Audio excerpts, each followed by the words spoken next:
ନାହିଁ କିମ୍ବା କୌଣସି ପ୍ରକାରର ତମ୍ବାଖୁ ଜାତୀୟ ଦ୍ରବ୍ୟ ସେବନ କରିବି ନାହିଁ।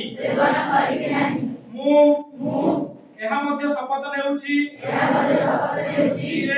ଯେ ମୁଁ ମୋର ପରିବାର ସାଙ୍ଗସାଥୀଙ୍କୁ କୌଣସି ପ୍ରକାରର ତମ୍ବାଖୁ ଜାତୀୟ ଦ୍ରବ୍ୟ ବ୍ୟବହାର ନ କରିବା ପାଇଁ ପରାମର୍ଶ ଦେବି।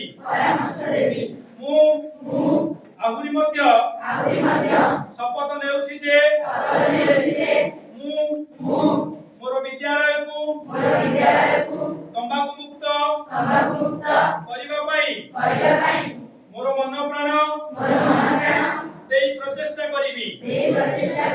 ଜୟ ହିନ୍ଦ।